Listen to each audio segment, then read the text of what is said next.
একগুচ্ছ কর্মসূচি নিয়ে বঙ্গে স্বরাষ্ট্রমন্ত্রী। দুদিনের বঙ্গ সফরে স্বরাষ্ট্রমন্ত্রী অমিত শাহ আজ নেতাজি ইন্ডোর স্টেডিয়ামে দলীয় কর্মীদের নিয়ে সভা করবেন অমিত শাহ। 2026 বিধানসভা নির্বাচন, আর সেই নির্বাচনে বিজেপি স্ট্র্যাটেজি কি হবে, কি রণকৌশল হবে, কোন পথে যাবে, কোন কোন পথ দিয়ে যাওয়া হবে, কি কি বিষয় দেখা হবে, এই সমস্ত কিছু কিন্তু আজ আলোচনা করা হবে। নেতাজি ইন্ডোর স্টেডিয়ামে দলীয় কর্মীদের নিয়েই সভা করার কথা আজ অমিত শাহ। তিনি সভা করবেন। এর আগে নরেন্দ্র মোদী তিনি বঙ্গ সফর করে গিয়েছেন। বঙ্গ সফরে 2026 ভোটের রণকৌশল কি হবে সেই নিয়ে আলোচনা হয়েছে।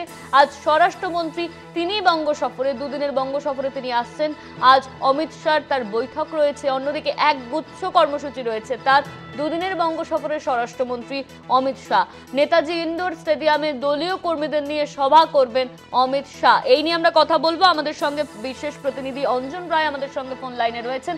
অঞ্জন দা, আজ অমিত শাহের একগুচ্ছ কর্মসূচি রয়েছে, অন্যদিকে 2026 বিধানসভা নির্বাচনের রণকৌশল কি হতে চলেছে সেই নিয়েও আলোচনা হবে। তো দেখো, 3 দিনের ব্যবধানে আসছেন অমিত শাহ। এর আগে প্রধানমন্ত্রী ঘুরে গেছেন উত্তরবঙ্গে, অমিত শাহ আসছেন দক্ষিণবঙ্গে।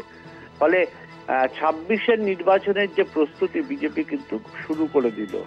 প্রধানমন্ত্রী যেমনি উত্তরবঙ্গে বেঁধে দিয়েছেন কি কি বিষয় নিয়ে আগামী 1 বছর বিজেপি কর্মীদের প্রচার করতে হবে, অমিত শাহ সেভাবে বেঁধে দেবেন দক্ষিণবঙ্গের কি কি বিষয়গুলো নিয়ে দলের কর্মীদের প্রচার করতে হবে। অর্থাৎ 1 বছর আগেই বিজেপি এই 26 বিধানসভা নির্বাচনে প্রধানমন্ত্রী এবং অমিত শাহকে সামনে নিয়ে রাস্তায় নেমে পড়ল। এবং পরিষ্কার চিত্র যেটা বোঝা যাচ্ছে অমিত শাহর এই কলকাতা সফরে, যে সাংগঠনিক দিকটাও অমিত শাহ ভীষণভাবে দেখবেন। কারণ 2014 থেকে তিনি এই রাজ্যের বিজেপির সংগঠনটা দেখেন। ফলে তিনি হাতের তালুর মতন চেনেন যে কোথায় কোথায় সংগঠনের কি হাল। 1 বছর আগে সেই সব জায়গাগুলোকে মেরামত করার জন্যই তিনি কার্যত এত তাড়াতাড়ি এই বঙ্গ সফর করলেন। এর আগে 2 বার তার বঙ্গ সফর বাতিল হয়েছে।